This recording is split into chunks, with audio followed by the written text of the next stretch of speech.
Assalamualaikum warahmatullahi wabarakatuh dan salam sejahtera. Saya Syazrin bin Muhammad Hamdi dan ini merupakan refleksi saya berkaitan dengan teknologi, e-pembelajaran dan celik digital berdasarkan pengalaman saya semasa latihan mengajar. Dari segi situasi pengajaran, saya telah mengajar topik kimia, iaitu formula kimia melibatkan formula empirik, formula molekul, peratus jisim unsur. Dalam PDP tersebut, saya menggunakan beberapa elemen teknologi seperti video daripada YouTube sebagai bahan bantu mengajar serta menggabungkannya dengan aktiviti bersemuka seperti Chemical Formula Challenge dengan menggunakan mini papan putih. Jadi pendekatan ini boleh dianggap sebagai pembelajaran teradun di mana teknologi digunakan bersama aktiviti fizikal di dalam kelas. Murid menunjukkan minat yang tinggi apabila video digunakan, namun terdapat juga beberapa murid yang kurang memberi tumpuan selepas penggunaan teknologi tersebut. Dari segi kenapa dan bagaimana situasi ini boleh berlaku, saya menyadari bahawa teknologi bukan sekadar alat tetapi perlu digunakan secara terancang dan selaras dengan objektif pembelajaran. Dalam kes ini, walaupun video berjaya menarik perhatian murid pada awalnya, saya kurang mengaitkan kandungan video secara langsung dengan aktiviti yang seterusnya.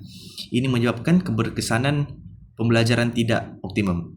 Selain itu, dari segi kemahiran digital guru, saya menyadari bahawa saya masih perlu meningkatkan keupayaan dalam mengintegrasikan bahan digital secara lebih sistematik, termasuk dalam pengurusan interaksi murid semasa penggunaan teknologi. Saya juga memahami bahawa e-pembelajaran bukan hanya berlaku secara dalam talian sepenuhnya, tetapi dilaksanakan melalui pembelajaran teradun yang menggabungkan teknologi dan aktiviti bersemuka. Namun begitu, terdapat cabaran dalam mengintegrasikan teknologi dalam pembelajaran seperti perbezaan tahap celik digital dalam kalangan murid serta gangguan fokus apabila teknologi tidak digunakan dengan jelas tujuannya. Daripada pengalaman ini, saya belajar bahawa penggunaan teknologi dalam PDP perlu dirancang dengan teliti dan diselaraskan dengan pemahaman murid. Jadi, guru perlu memastikan teknologi digunakan untuk menyokong pemahaman murid, bukan sekadar menarik perhatian saja. Saya juga menyadari bahawa etika dan keselamatan digital seperti memastikan bahan yang digunakan sesuai dan selamat, serta mengawal penggunaan teknologi agar tidak disalahgunakan oleh murid. Jadi akhir sekali, dari segi cadangan penambahbaikan, pada masa hadapan saya akan menggunakan teknologi lebih berfokus dengan menyediakan soalan berpandu ataupun tugasan semasa dan selepas penggunaan video.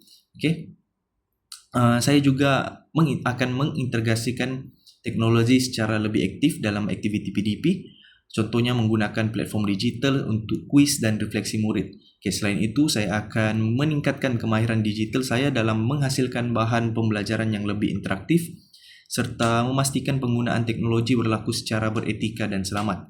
Kesimpulannya, teknologi dalam pendidikan bukan sekadar alat bantu mengajar, tetapi merupakan satu medium yang perlu digunakan secara strategik bagi meningkatkan keberkesanan pembelajaran murid. Itu sahaja, sekian. Terima kasih.